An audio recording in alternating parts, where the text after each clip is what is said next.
ವಿದ್ಯಾದಾನ ನೀಡಿರುವಂಥ ನೇರಳಕಟ್ಟೆಯ ಈ ಕಿರಿಯ ಪ್ರಾಥಮಿಕ ಶಾಲೆ ಇಂದು ಬೀಗ ಮುಚ್ಚಿದೆ. ಕಾರಣ ಕೇಳಿದ್ರೆ ಹೇಳ್ತಾರೆ ಟೀಚರ್ ಇಜ್ಜ ಅಂತ ಶಾಲೆಗೆ ಪಾಡ್ನ ಇಂಚ ಅಲ್ಲಿ ಸ್ಟ್ರೆಂತ್ ಬೇಕು, ಅಷ್ಟು ಮಕ್ಕಳು ಬೇಕು, ಇಷ್ಟು ಮಕ್ಕಳು ಬೇಕಂತ. ಅಲ್ಲಿ ಯಾವ್ದು ಕೊಡ ಇದ್ರೆ ಇದ್ದ ಮಕ್ಕಳು ಕಡಿಮೆ ಆಗ್ತದೆ.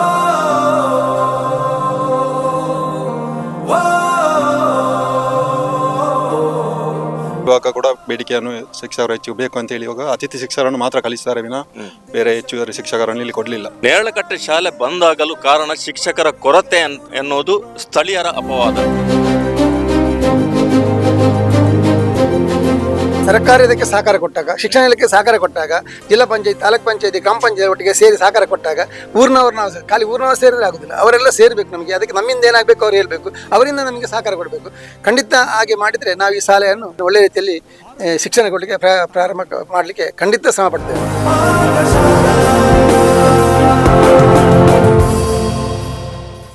2026 ಮತ್ತು 27ರ ಶೈಕ್ಷಣಿಕ ಅವಧಿಯಲ್ಲಿ ದಕ್ಷಿಣ ಕನ್ನಡ ಜಿಲ್ಲೆಯಲ್ಲಿ 20 ಶಾಲೆಗಳು ಮುಚ್ಚಿದೆ.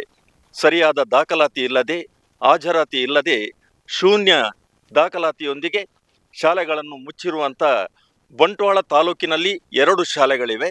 ಅದರಲ್ಲಿ ಒಂದು ಬಂಟ್ವಾಳ ತಾಲೂಕಿನ ಪಿಲಾತಬೆಟ್ಟು ಗ್ರಾಮದ ನೇರಳಕಟ್ಟೆ ಬಳಿ ಇರುವಂಥ ಸರಕಾರಿ ಕಿರಿಯ ಪ್ರಾಥಮಿಕ ಶಾಲೆ ಇದೀಗ ಮುಚ್ಚಿ ಹೋಗಿರುವುದು ಈ ಊರಿನವರಿಗೆ ನೋವಿನ ವಿಚಾರ.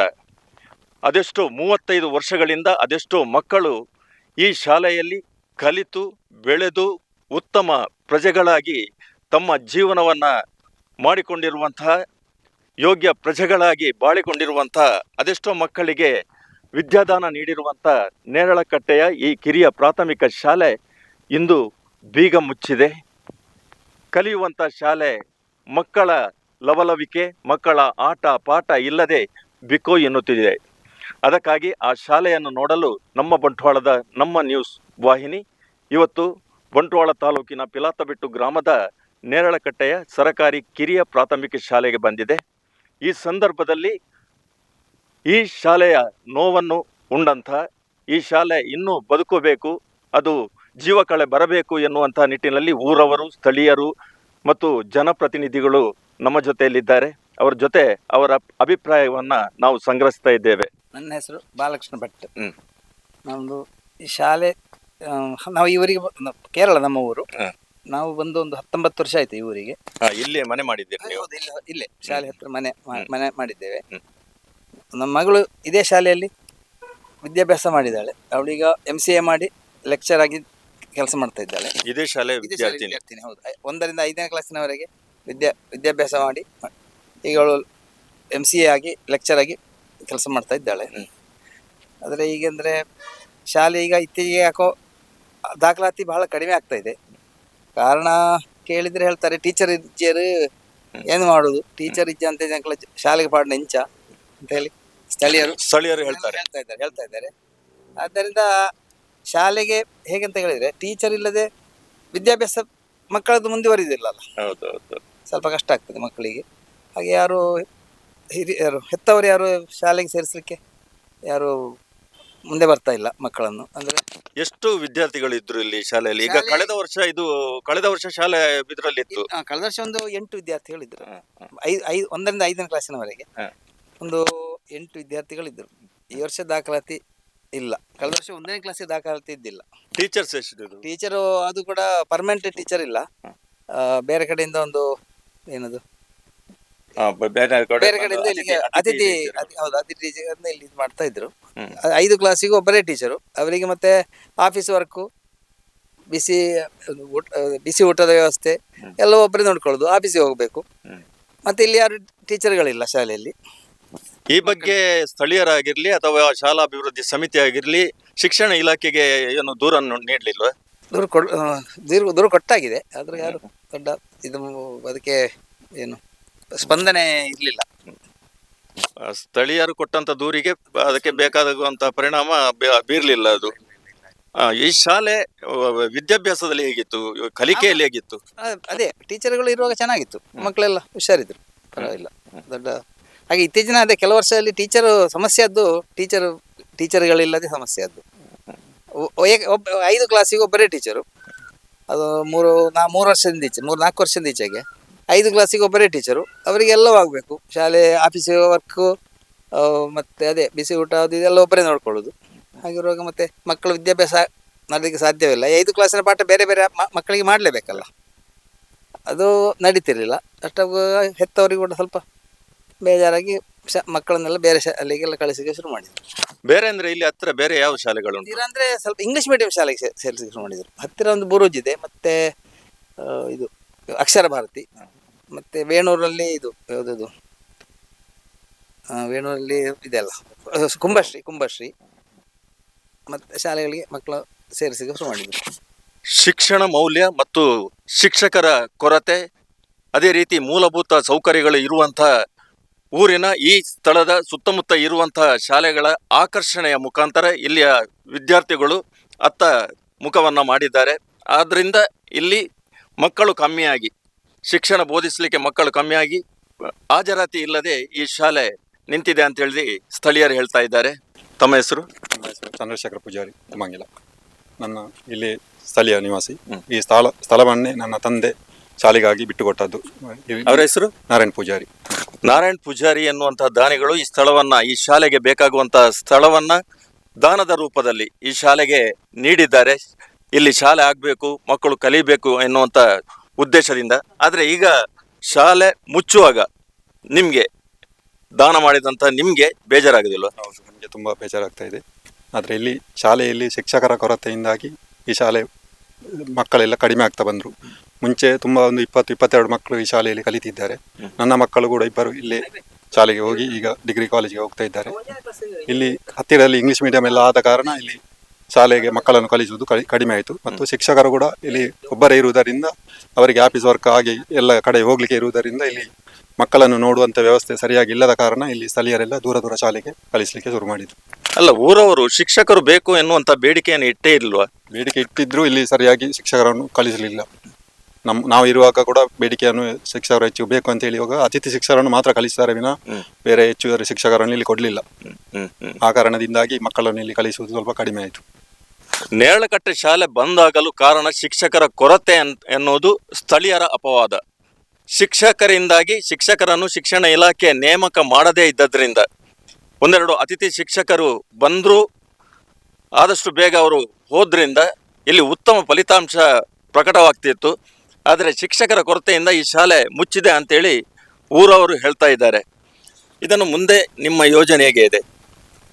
ಶಿಕ್ಷಕರನ್ನು ಇಲ್ಲಿ ನೇಮಿಸಿದ್ರೆ ಇಲ್ಲಿ ಊರಿನಲ್ಲಿ ನಾವು ಒಗ್ಗಟ್ಟಾಗಿ ಒಂದು ಮಕ್ಕಳನ್ನು ಬರುವಂಥ ಒಂದು ಪ್ರೋತ್ಸಾಹವನ್ನು ನಾವು ಮಾಡಲಿಕ್ಕೆ ರೆಡಿ ಇದ್ದೇವೆ. ಪಿಲಾತಬಿಟ್ಟು ಗ್ರಾಮ ಪಂಚಾಯತ್ನ ಮಾಜಿ ಅಧ್ಯಕ್ಷರಾಗಿ ತನ್ನ ಸೇವೆಯನ್ನ ಮಾಡಿದಂಥ ಚಂದ್ರಶೇಖರ್ ಶೆಟ್ಟಿ ಕುಮಂಗಿಲ ಇವರು ನಮ್ಮ ಜೊತೆಯಲ್ಲಿದ್ದಾರೆ. ಈಗ ಅವರು ಏನು ಹೇಳ್ತಾರೆ, ಅವರ ಅಭಿಪ್ರಾಯ ಏನಂತೇಳಿ ನಾವು ಕೇಳುವ. ನಮಗೆ ಈ ಶಾಲೆ ಬಂದಾಗಿದ್ದು ಬಹಳ ಬೇಸರವಾಗಿದೆ. ಯಾಕೆಂದರೆ ಈ ಶಾಲೆಯಲ್ಲಿ ತುಂಬ ಶ್ರಮ ಪಟ್ಟಿದ್ದಾರೆ. ತುಂಬ ಜನಕ್ಕೆ ಈ ಶಾಲೆಗೋಸ್ಕರ ಉಳಿಸಲಿಕ್ಕೋಸ್ಕರ, ಈ ಶಾಲೆಯನ್ನು ಬೆಳೆಸಲಿಕ್ಕೋಸ್ಕರ ತುಂಬ ಶ್ರಮ ಪಟ್ಟಿದ್ದಾರೆ. ಇಲ್ಲಿ ಒಂದು ಉಷಾ ಟೀಚರ್ ಅಂತಿದ್ದರು. ಆ ಸಮಯದಲ್ಲಿ 55 ಮಕ್ಕಳು ಹೆಚ್ಚು ಮಕ್ಕಳು ಕಲಿತಿದ್ರು. ಆಗ ಒಳ್ಳೆ ಶಿಕ್ಷಣ ಸಿಗ್ತಿತ್ತು. ಎಲ್ಲಿ ಹೋದ್ರೆ ಇಲ್ಲಿ ನೆರಳು ಶಾಲೆಗೆ ಅಲ್ಲಿ ಹೋಗುವಂತ ಬರ್ತಿದ್ರು ಮಕ್ಕಳೆಲ್ಲ. ಅದರ ನಂತರ ಅವರು ಇಲ್ಲಿ ಟ್ರಾನ್ಸ್ಫರ್ ಆಗಿ ಹೋದ ಮೇಲೆ ಇಲ್ಲಿ ಸರಿಯಾದ ಶಿಕ್ಷಣ ನೇಮಕ ಮಾಡಲಿಲ್ಲ. ಅದರ ನಂತರ ಇಲ್ಲಿ ಬೇರೆ ಬದಲಿಗೆ ಒಬ್ಬರು ಡೆಪ್ಯೂಟೇಷನ್ ಅಲ್ಲಿ ಬಂದಿದ್ರು, ಅವರು ಒಬ್ಬರೇ. ಮತ್ತೆ ಹೆಚ್ಚುವರಿ ಊರಿನವರೆಲ್ಲ ಸೇರಿ ಇದು ಊರಿನವರ ಕೈಯಿಂದ ದುಡ್ಡು ಹಾಕಿ ಸಂಬಳ ಕೊಟ್ಟು ಕಲೀಲಿಕ್ಕೆ ಅತಿ ಶಿಕ್ಷಕರನ್ನು ನೇಮಕ ಮಾಡಿದ್ರು. ಅದರಿಂದ ಇಷ್ಟ ತನಕ ಹೋದ ವರ್ಷವರೆಗೆ ಶಾಲೆ ನಡೆದಿದೆ. ಯಾಕೆಂದ್ರೆ ಮಕ್ಕಳು ಕಮ್ಮಿ ಆಗ್ತಾ ಬಂದಾಗ ಮಕ್ಕಳಿಗೆ ಅಲ್ಲಿ ಕಲಿಕೆಯಲ್ಲಿ ಕೊರತೆ ಕಂಡಾಗ ಮಕ್ಕಳು ನಾವು ಕಲಿಸುವುದಿಲ್ಲ. ನಮ್ಮ ಮಕ್ಕಳಿಗೆ ಕೊರತೆ ಆಗುವಾಗ ಅಲ್ಲಿ ಕಲಿಕೆ ಕೊರತೆ ಆಗ ನಾವು ಕಲಿಸುವುದಿಲ್ಲ. ಅದರಿಂದ ಸಮಸ್ಯೆ ಆಗಿದೆ. ಯಾಕಂದ್ರೆ ಈ ಶಾಲೆಯನ್ನು ಉಳಿಸಬೇಕು, ಬೆಳೆಸಬೇಕಂತೇಳಿ ಈ ಊರಿನವರೆಲ್ಲ ಸೇರಿ, ಈಗ ಅವರು ದಾನಿಗಳಾಗಿ ಅವರು ನಾವೆಲ್ಲ ಒಟ್ಟಿಗೆ ಸೇರಿ, ಈಗ ನಿಮ್ಮ ಹತ್ರ ಮಾತಾಡಿದ್ರೆ ಅವರು ಕೂಡ ಸೇರಿ ಇಲ್ಲಿ ಒಂದು ಕ್ಲಬ್ ಮಾಡಿದ್ರು, ಸೂರ್ಯೋದಯ ಫ್ರೆಂಡ್ಸ್ ಕ್ಲಬ್ ಅಂತ ಮಾಡಿದ್ರು. ಆ ಸೂರ್ಯೋದಯ ಫ್ರೆಂಡ್ಸ್ ಕ್ಲಬ್ ಮಾಡಿ ಇಲ್ಲಿ ಎಲ್ಲ ಸ್ಪೋರ್ಟ್ಸ್ ಆಟ ಸ್ಪರ್ಧೆಗಳು ಸ್ಪೋರ್ಟ್ಸ್ ಎಲ್ಲ ಮಾಡ್ತಿದ್ದೆವು. ಅದರಲ್ಲಿ ಉಳಿದ ಹಣವನ್ನು ಈ ಶಾಲೆಯ ಅಭಿವೃದ್ಧಿಗೆ ಕೊಡ್ತಿದ್ದೆವು ನಾವು. ಇದೆಲ್ಲ ತುಂಬ ಶ್ರಮ ಪಟ್ಟಿದ್ದೇವೆ ಶಾಲೆ ಉಳಿಸ್ಬೇಕಂತ. ಅದರ ನಂತರ ಇಲ್ಲಿ ಬೆಳ್ಳಿ ಹಬ್ಬ, 20 ವರ್ಷದ ಬೆಳ್ಳಿ ಹಬ್ಬ ಆಚರಣೆ ಇತ್ತು. ಅದನ್ನು ಕೂಡ ನಾವು ಮಾಡಿದ್ದೇವೆ, ವಿಜೃಂಭಣೆಯಿಂದ ಮಾಡ್ತೇವೆ. ಈ ಶಾಲೆಯನ್ನು ಯಾರು ಇಲ್ಲಿಗೆ ಶ್ರಮಪಟ್ಟರು ಈ ಉಳಿಸಲಿಕ್ಕೆ ಜಿನರಾಜ್ ಜಾರಿಗರು, ನಮ್ಮ ಸುಂದರ ಬಜಾರಿ ನೈನಾಡು ಎಲ್ಲ ಸೇರಿ ಈ ಶಾಲೆಗೆ ಅವರನ್ನೆಲ್ಲ ಗುರುತಿಸಿ ಒಳ್ಳೆಯ ಕಾರ್ಯಕ್ರಮ ಮಾಡಿ ಆಗಲೂ ಒಂದು 35,000 ಉಳಿಸಿ ಶಾಲೆಗೆ ಕೊಟ್ಟಿದ್ದೇವೆ ನಾವು. ಅದರ ನಂತರ ಈ ಮಕ್ಕಳು ಕಡಿಮೆ ಆಯಿತು, ಶಿಕ್ಷಕರ ಕೊರತೆ ಆಯಿತು. ಅದರಿಂದ ಈ ಶಾಲೆ ಮುಚ್ಚುವ ಬಯಸಲಿಗೆ ಇದಕ್ಕೆ ನಾವು ಹೇಳಿದ್ರೆ ಶಿಕ್ಷಣ ಇಲಾಖೆಯಲ್ಲಿ ಅದಕ್ಕೆ ಸಹಕಾರ ಕೊಟ್ಟರೆ ಮಾತ್ರ ಮಾಡಲಿಕ್ಕೆ ಸಾಧ್ಯ ಇದೆ. ಯಾಕಂದರೆ ಈಗಿನ ದಿನದಲ್ಲಿ ಎಲ್ಲರ ಕಲೀಲಿಗೆ ಆಂಗ್ಲ ಮಾಧ್ಯಮ ಶಾಲೆ ಹೋಗುದು, ಇಂಗ್ಲೀಷ್ ಮೀಡಿಯಂ. ಅದರಿಂದ ಇಲ್ಲಿ ಕನ್ನಡ ಮಾಧ್ಯಮಕ್ಕೆ ಬೆಲೆ ಇಲ್ಲದಂತಾಗಿದೆ. ಈ ಶಾಲೆಯನ್ನು ಇಲ್ಲಿ ಕೂಡ ಒಂದು ಆಂಗ್ಲ ಮಾಧ್ಯಮ ಪ್ರಾರಂಭ ಮಾಡಿದರೆ ಇಲ್ಲಿ ಕೂಡ ಸಹ ಮಕ್ಕಳು ಸೇರಲಿಕ್ಕೆ ಸಾಧ್ಯ ಇದೆ. ಅದನ್ನು ನಾವು ಪ್ರಯತ್ನ ಪಟ್ಟು ಮಾಡಲಿಕ್ಕೆ ಸಾಧ್ಯ. ನಾವು ಹೇಳಿದ್ರೆ ಅಲ್ಲಿ ಏನು ಶಿಕ್ಷಣ ಸಿಗ್ತದೆ ಅಂತ ಹೇಳ್ತಾರೆ. ಇಲ್ಲಿ ನಾವೇನು ಮಾಡಬೇಕು, ಇಲ್ಲಿ ಅದರೊಟ್ಟಿಗೆ ತಾನು ಶಿಕ್ಷಣ ಆಂಗ್ಲ ಮಾಧ್ಯಮದೊಟ್ಟಿಗೆ ಮಕ್ಕಳಿಗೆ ಶಿಕ್ಷಣ ಕೊಡಬೇಕು. ಕೊಟ್ಟಾಗ ಮಾತ್ರ ಅದು ಬೆಳಲಿಕ್ಕೆ ಸಾಧ್ಯ ಇದೆ. ಯಾಕಂದರೆ ಇಲ್ಲಿ 30,000 40,000 ಡೊನೇಷನ್ ಕೊಟ್ಟು ಕಲಿಸ್ತಾರೆ. ಇಲ್ಲಿ ಉಚಿತವಾಗಿ ಕೊಟ್ಟರೆ ಅವರಿಗೆ ಅನುಕೂಲ ಆಗ್ತದೆ, ಪಾಪದವರಿಗೆ ಅನುಕೂಲ ಆಗ್ತದೆ. ಹೌದಲ್ಲ, ಒಂದು ಶಾಲೆಗೆ ಹೋಗುವಾಗ ಅಲ್ಲಿ ಒಂದೇ ಲೆಕ್ಕ ಡೊನೇಷನ್, ಅಲ್ಲಿ ಪಾಪದ ದೊಡ್ಡವಂತಿಲ್ಲ, ಎಲ್ಲರಿಗೂ ಒಂದೇ ಲೆಕ್ಕ ಕಟ್ಟಬೇಕು. ಇಲ್ಲಿ ಹಾಗೆ ಅಲ್ಲ. ಅಂಥ ಒಂದು ವ್ಯವಸ್ಥೆಯನ್ನು ಮಾಡಿದರೆ ನಾವು ಅದಕ್ಕೆ ಶ್ರಮವನ್ನು ಪಟ್ಟು ಬೆಳೆಸಿ ಅದು ಶಾಲೆಯನ್ನು ಉಳಿಸಲಿಕ್ಕೆ ಪ್ರಯತ್ನ ಪಡ್ತೇವೆ. ಯಾಕಂದರೆ ನಾವು ಖಾಲಿಯಲ್ಲಿ ಶ್ರಮ ಪಟ್ಟರೆ ಆಗೋದಿಲ್ಲ. ಇಲ್ಲಿ ಸರ್ಕಾರದಲ್ಲಿ ಶಿಕ್ಷಣ ಇಲಾಖೆಯಲ್ಲಿ ಅದಕ್ಕೆ ಸಹಕಾರ ಸಿಗಬೇಕು, ಆಗ ಮಾತ್ರ. ಯಾಕಂದರೆ ಈಗ ಹೇಳ್ತಾರೆ ನಾವು ಇಲ್ಲಿ ಶಿಕ್ಷಣದ ಕೊರತೆ ಇದೆ ಅಂತ, ಶಿಕ್ಷಕರ ಕೊರತೆ ಇದೆ ಅಂತ ಹೇಳುವಾಗ ಅಲ್ಲಿ ಸ್ಟ್ರೆಂತ್ ಬೇಕು, ಅಷ್ಟು ಮಕ್ಕಳು ಬೇಕು, ಇಷ್ಟು ಮಕ್ಕಳು ಬೇಕಂತ. ಅಲ್ಲಿ ಯಾವುದು ಕೊಡ ಇದ್ರೆ ಇದ್ದ ಮಕ್ಕಳು ಕಡಿಮೆ ಆಗ್ತಾರೆ. ಈಗ 2025-26 ಸಾಲಿನಲ್ಲಿ ಅಂದ್ರೆ ಕಳೆದ ವರ್ಷ ಇದು ಶಾಲೆ ತೆರೆದಿತ್ತು, ಶಾಲೆಯಲ್ಲಿ ಪಾಠ ಪ್ರವಚನಗಳು ನಡೀತಿತ್ತು. ಕಳೆದ ವರ್ಷ ಇದ್ದಂತ ಟೀಚರ್ಸ್ಗಳು ಹೇಗಿದ್ರು ಮತ್ತು ಶಾಲಾಭಿವೃದ್ಧಿ ಸಮಿತಿ ಹೇಗಿತ್ತು? ಶಾಲಾ ಸಮಿತಿ ಅಂದರೆ ಅಲ್ಲಿ ಒಂದು 5-6 ಮಕ್ಕಳು ಇರುವಾಗ ಅದು ಕೂಡ ಕಲಿಯುವಾಗ ಎಲ್ಲ 1ರಿಂದ 5ನೇ ಕ್ಲಾಸ್ವರೆಗೆ ಒಂದೇ ಕ್ಲಾಸಲ್ಲಿ ಯಾಕೆ ಕಲಿಯುವಾಗ ಎಷ್ಟು ಕಲಿಸ್ಬೋದು ಮಕ್ಕಳಿಗೆ? ಹೇಗೆ ಕಲಿಸ್ಬೋದು? ಒಟ್ಟಿಗೆ ಕೂರಿಸಿ ಕಲಿಸಾಗ್ತದೆ. ಬೇರೆ ಬೇರೆ ಪಾಠ ಮಾಡಿದರೆ ಮಾತ್ರ ಮಕ್ಕಳಿಗೆ ಸರಿಯಾಗಿ ಅರ್ಥ ಆಗೋದು. ಅದು ಎಲ್ಲ ಮಕ್ಕಳು ಒಟ್ಟಿಗೆ ಕೇಳ್ತದೆ. ಅದು ಆ ರೀತಿ ಶಿಕ್ಷಕರು ಅವರಿಗೆ ಕೂಡ ಹಾಗೆ, ಅವರಿಗೆ ಕೂಡ ಇಲ್ಲಿಂದ ಬೇರೆ ಕಡೆ ಹೋಗ್ಬೇಕಂತ ಇಂತ ಏನು ಗೊತ್ತಿಲ್ಲ.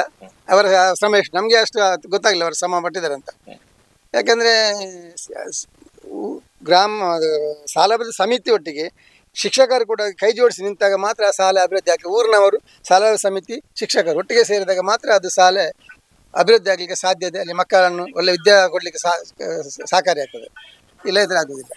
35 ವರ್ಷಗಳ ಇತಿಹಾಸ ಇರುವಂತಹ ನೇರಳಕಟ್ಟೆಯ ಶಾಲೆ ಹಲವಾರು ಸಂಘಟನೆಯ ಜೊತೆ ಸೇರಿ ಹಲವಾರು ಕ್ರೀಡಾ ಕಾರ್ಯಕ್ರಮಗಳನ್ನು ಹಮ್ಮಿಕೊಂಡಂಥ, ಬೆಳ್ಳಿ ಹಬ್ಬದ ಉತ್ಸವವನ್ನು ಅದ್ಧೂರಿಯಾಗಿ ಆಚರಿಸಿದಂಥ ಒಂದು ನೇರಳಕಟ್ಟೆಯ ಶಾಲೆ, ಈ ಕಿರಿಯ ಪ್ರಾಥಮಿಕ ಶಾಲೆ ಈಗ ಮುಚ್ಚುವಂಥ ಭೀತಿಯಲ್ಲಿದೆ.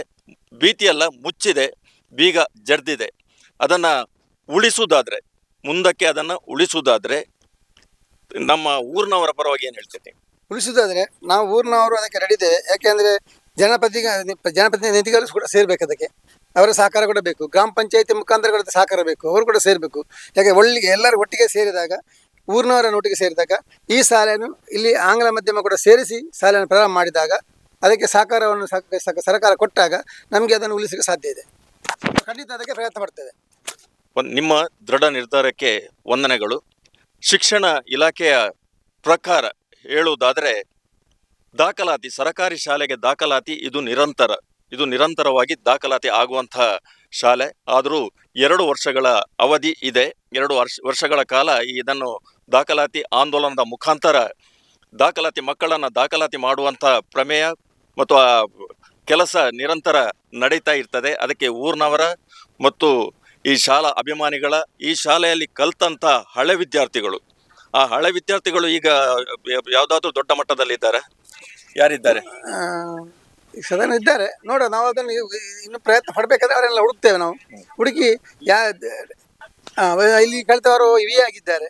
ನಮ್ಮ ಸುಶೀಲಕ್ಕ ಅಂತ ಅವರ ಮಗಳು ಯಶ್ವಿತ್ ಅಂತ, ಇಲ್ಲಿಯೇ ಮನೆ ಇದೆ, ಎಲ್ಲ ಇದ್ದಾರೆ ಕಲಿತ ವಿ ಆಗಿದ್ದಾರೆ. ಈಗ ಅದು ನಾವು ಒಂದೇಲೆ ಅವರು ಸರ್ಕಾರ ಇದಕ್ಕೆ ಸಹಕಾರ ಕೊಟ್ಟಾಗ, ಶಿಕ್ಷಣ ಇಲಾಖೆ ಸಹಕಾರ ಕೊಟ್ಟಾಗ, ಜಿಲ್ಲಾ ಪಂಚಾಯತ್, ತಾಲೂಕ್ ಪಂಚಾಯತಿ, ಗ್ರಾಮ ಪಂಚಾಯತ್ ಒಟ್ಟಿಗೆ ಸೇರಿ ಸಹಕಾರ ಕೊಟ್ಟಾಗ ಊರಿನವ್ರು ನಾವು ಖಾಲಿ ಊರಿನವ್ರು ಸೇರಿದ್ರೆ ಆಗೋದಿಲ್ಲ, ಅವರೆಲ್ಲ ಸೇರಬೇಕು. ನಮಗೆ ಅದಕ್ಕೆ ನಮ್ಮಿಂದ ಏನಾಗಬೇಕು ಅವ್ರು ಹೇಳಬೇಕು, ಅವರಿಂದ ನಮಗೆ ಸಹಕಾರ ಕೊಡಬೇಕು. ಖಂಡಿತ ಹಾಗೆ ಮಾಡಿದರೆ ನಾವು ಈ ಶಾಲೆಯನ್ನು ಪುನಃ ಇದು ಶಾಲೆಯನ್ನು ಒಳ್ಳೆ ರೀತಿಯಲ್ಲಿ ಶಿಕ್ಷಣ ಕೊಡಲಿಕ್ಕೆ ಪ್ರಾರಂಭ ಮಾಡಲಿಕ್ಕೆ ಖಂಡಿತ ಶ್ರಮ ಪಡ್ತೇವೆ, ನಾವು ಪ್ರಯತ್ನ ಪಡ್ತೇವೆ. ಗ್ರಾಮೀಣ ಭಾಗದಲ್ಲಿರುವಂತಹ ನೇರಳಕಟ್ಟೆ ಶಾಲೆಯನ್ನ ಹಳೆ ವಿದ್ಯಾರ್ಥಿಗಳು, ಶಿಕ್ಷಣ ಪ್ರೇಮಿಗಳು, ಊರವರು, ಸ್ಥಳೀಯರು, ನಾಗರಿಕರು, ದಾನಿಗಳು ಇವರ ಮುಖಾಂತರ ಇದನ್ನು ಮತ್ತೊಮ್ಮೆ ನಾವು ಚೇತರಿಸ್ತೇವೆ ಎನ್ನುವಂಥ ಒಂದು ದೃಢ ನಿರ್ಧಾರವನ್ನ ಈ ಊರಿನವರು ಹೇಳ್ತಾರೆ. ಆದ್ದರಿಂದ ಶಿಕ್ಷಣ ಇಲಾಖೆಯ ಆಜ್ಞೆಯಂತೆ 2 ವರ್ಷಗಳ ಕಾಲ ಇದನ್ನು ಇಟ್ಟು ಆ ಮುಖಾಂತರ ದಾಖಲಾತಿ ಆಂದೋಲನದ ಮುಖಾಂತರ ಮಕ್ಕಳನ್ನು ಮತ್ತೆ ಇಲ್ಲಿಗೆ ಬರುವಂತೆ ಮಾಡಿದರೆ ನೇರಳಕಟ್ಟೆಯ ಈ ಪ್ರಕೃತಿ ರಮಣೀಯವಾಗಿರುವಂತಹ ಸ್ಥಳದಲ್ಲಿರುವಂತಹ ರಸ್ತೆಯ ಬದಿಯಲ್ಲಿರುವಂತಹ ಈ ಶಾಲೆಯನ್ನು ಮತ್ತೊಮ್ಮೆ ಉಳಿಸ್ಬೋದು. ಈ ಶಾಲೆಯಲ್ಲಿ 1 ಎಕರೆ ಜಾಗ ಇದೆ. ದೇಣಿಗೆಯಾಗಿ ನೀಡಿದಂತ ಅಣ್ಣಪ್ಪಾಜಿಯವರು ಕೊಟ್ಟಂತ ಈ ಅವರ ಒಂದು ಕೊಡುಗೆ ಈ ಶಾಲೆಯಲ್ಲಿ 1 ಎಕರೆ ಜಾಗ ಇದೆ. ಇದನ್ನು ಮುಚ್ಚಿದ್ರೆ ವೇಸ್ಟ್. ಏನಾದರೂ ಇದಕ್ಕೆ ಪ್ರಯತ್ನ ಪಟ್ಟು ಒಂದು ಒಳ್ಳೆ ರೀತಿಯಲ್ಲಿ ಮಾಡುವಾಗೆ ಸರ್ಕಾರ ಮತ್ತು ಶಿಕ್ಷಣ ಇಲಾಖೆ ನಮಗೆ ಸಹಕಾರ ಕೊಡಬೇಕು. ಅದರ ಜೊತೆ ನಾವು ಸೇರ್ತೇವೆ ಖಂಡಿತ. 2 ವರ್ಷಗಳಲ್ಲಿ ಶಿಕ್ಷಣ ಇಲಾಖೆ ಈ ಬಗ್ಗೆ ಮುತುವರ್ಜಿ ವಹಿಸಿ ಈ ಶಾಲೆಯನ್ನು ಮತ್ತೊಮ್ಮೆ ಉಳಿಸಿ ಮತ್ತೊಮ್ಮೆ ಬೆಳೆಸುವಂತ ಈ ಮೂಲಕ ಈ ಶಾಲೆಯಲ್ಲಿ ಈ ಅಂಗಣದಲ್ಲಿ ಮಕ್ಕಳ ನಲಿವು ಮತ್ತು ಸಾಂಸ್ಕೃತಿಕ ಅಥವಾ ಇನ್ನಿತರ ಆಟದ ವಿಚಾರವಾಗಿರಲಿ ಅಥವಾ ಸಾಂಸ್ಕೃತಿಕ ಕಾರ್ಯಕ್ರಮವಾಗಲಿ ನಡೆಯುವಂಥ ತಾಣವಾಗಿ ಈ ವಿದ್ಯಾಲಯ ಮೂಡಿ ಬರಬೇಕು ಎನ್ನುವುದು ನಮ್ಮೆಲ್ಲರ ಇಚ್ಛೆ, ಶಿಕ್ಷಣ ಇಲಾಖೆಯ ನಿರ್ಧಾರ. ಇನ್ನು ಮುಚ್ಚಿಯೇ ಬಿಟ್ಟರೆ ಈ ಊರವರಿಗೆ, ಈ ವಿದ್ಯಾಭಿಮಾನಿಗಳಿಗೆ ಹೃದಯ ಖಂಡಿತ ಭಾರ. ವಂದನೆಗಳು.